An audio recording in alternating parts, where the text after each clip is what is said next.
ಇವತ್ತಿನ ದಿನ ನಾವು ಶಾಲಾ ಮಕ್ಕಳಿಗೆ ಈ ಬಾರಿ ಶೂ ಬದಲು ಚಪ್ಪಲಿ ಭಾಗ್ಯ ಅಂದರೆ ಶಿಕ್ಷಣ ಇಲಾಖೆ ಹೊಸ ಪ್ಲಾನ್ಗೆ ಕಾರಣ ಏನು ಗೊತ್ತೇ? ಈ ವಿಡಿಯೋದಲ್ಲಿ ಇದರ ಬಗ್ಗೆ ಸಂಪೂರ್ಣವಾಗಿ ತಿಳಿದುಕೊಳ್ಳೋಣ. ಮಿಸ್ ಮಾಡದೆ ಈ ವಿಡಿಯೋವನ್ನು ನೋಡಿ ಮತ್ತು ನಿಮಗೆ ಯಾವ ಉದ್ಯೋಗದ ಬಗ್ಗೆ ಮಾಹಿತಿ ಬೇಕು ಎಂಬುದನ್ನು ಕಮೆಂಟ್ ಬಾಕ್ಸ್ನಲ್ಲಿ ಕಮೆಂಟ್ ಮಾಡಿ. ಹಾಗೆ ಇಷ್ಟ ಆದರೆ ಸಬ್ಸ್ಕ್ರೈಬ್ ಆಗೋದನ್ನು ಮರಿಬೇಡಿ.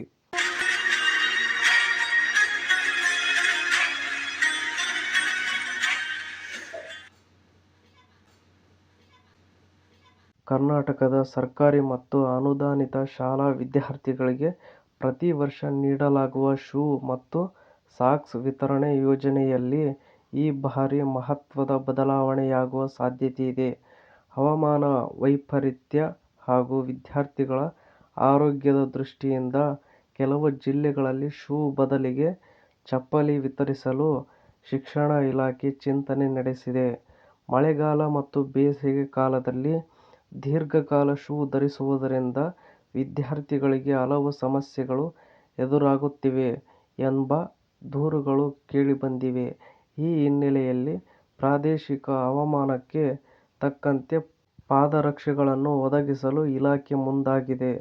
ಇನ್ನು ನೆಕ್ಸ್ಟ್ ಪಾಯಿಂಟ್ ನಾವು ನೋಡುವುದಾದರೆ, ಶೂ ಬದಲು ಚಪ್ಪಲಿ ನೀಡಲು ಪ್ರಮುಖ ಕಾರಣಗಳೇನು ಎಂಬುದರ ಬಗ್ಗೆ ನಾವು ನೋಡುವುದಾದರೆ, ದೀರ್ಘಕಾಲ ಶೂ ಧರಿಸುವುದರಿಂದ ಪಾದಗಳಲ್ಲಿ ಬೆವರು ನಿಂತು ಚರ್ಮದ ಸೋಂಕು ತಗುಲುವ ಸಾಧ್ಯತೆ ಇರುತ್ತದೆ.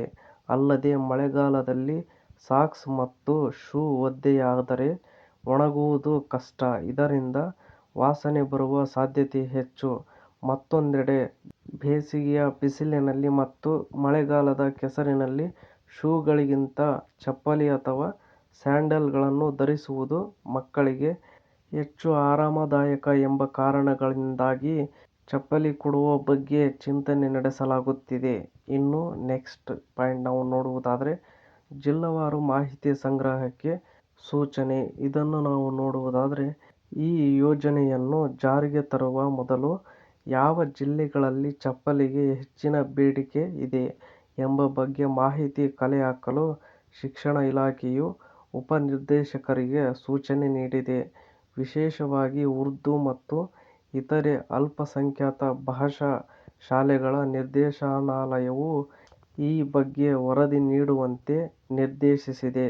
ಶೂ ಧರಿಸಲು ಕಷ್ಟವಾಗುವ ಪ್ರದೇಶಗಳ ಜಿಲ್ಲೆಗಳ ಪಟ್ಟಿಯನ್ನು ಆಧರಿಸಿ ಮುಂದಿನ ನಿರ್ಧಾರ ಕೈಗೊಳ್ಳಲಾಗುವುದು ಎಂದು ಮೂಲಗಳು ತಿಳಿಸಿವೆ. ಇನ್ನು ನೆಕ್ಸ್ಟ್ ಪಾಯಿಂಟ್ ನಾವು ನೋಡುವುದಾದರೆ, 2015ರ ಪ್ಲಾನ್ ಈಗ ಮತ್ತೆ ಮುನ್ನೆಲೆಗೆ. ಇದರ ಬಗ್ಗೆ ನಾವು ನೋಡುವುದಾದರೆ, ವಿದ್ಯಾರ್ಥಿಗಳಿಗೆ ಶೂ ಬದಲು ಚಪ್ಪಲಿ ನೀಡುವ ಪ್ರಸ್ತಾಪ ಹೊಸದೇನಲ್ಲ. 2015ರಲ್ಲಿಯೂ ಸಹ ಇಂತಹದ್ದೊಂದು ಯೋಜನೆ ರೂಪಿಸಲಾಗಿತ್ತು. ಆದರೆ ವಿವಿಧ ತಾಂತ್ರಿಕ ಮತ್ತು ಆಡಳಿತಾತ್ಮಕ ಕಾರಣಗಳಿಂದ ಆ ಯೋಜನೆಯನ್ನು ಕೈಬಿಡಲಾಗಿತ್ತು. ಈಗ 10 ವರ್ಷಗಳ ನಂತರ ಮತ್ತೆ ಈ ಚಪ್ಪಲಿ ಭಾಗ್ಯ ಸುದ್ದಿಯಲ್ಲಿದೆ. ಇನ್ನು ನೆಕ್ಸ್ಟ್ ಪಾಯಿಂಟ್ ನಾವು ನೋಡುವುದಾದರೆ, ಪ್ರಸ್ತುತ ಸರ್ಕಾರಿ ಮತ್ತು ಅನುದಾನಿತ ಶಾಲೆಗಳ 1ರಿಂದ 10ನೇ ತರಗತಿಯ ವಿದ್ಯಾರ್ಥಿಗಳಿಗೆ 1 ಜೊತೆ ಶೂ ಮತ್ತು 2 ಜೊತೆ ಸಾಕ್ಸ್ ನೀಡಲಾಗುತ್ತದೆ.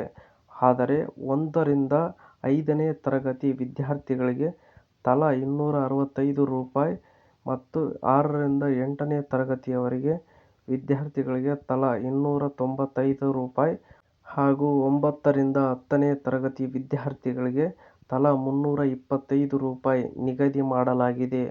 ಇನ್ನು ಇದೇ ತರಹದ ಮತ್ತಷ್ಟು ಕರ್ನಾಟಕದ ಸುದ್ದಿಗಳನ್ನು ಓದಲು ನಿಮ್ಮ ಜಾಬ್ಸ್ ಅಂಡ್ ಎಜುಕೇಷನ್ ಅಪ್ಡೇಟ್ ಚಾನಲ್ಗೆ ಸಬ್ಸ್ಕ್ರೈಬ್ ಆಗಿ ಮತ್ತು ಈ ಅಪ್ಡೇಟ್ ಬಗ್ಗೆ ನಿಮ್ಮ ಅಭಿಪ್ರಾಯ ಏನೆಂದು ಕಮೆಂಟ್ ಬಾಕ್ಸ್ನಲ್ಲಿ ತಿಳಿಸಿ. ಹಾಗೂ ಇಷ್ಟ ಆದರೆ ಸಬ್ಸ್ಕ್ರೈಬ್ ಆಗೋದನ್ನು ಮರಿಬೇಡಿ. Thank you for watching friends. ಎಲ್ರಿಗೂ ಧನ್ಯವಾದಗಳು.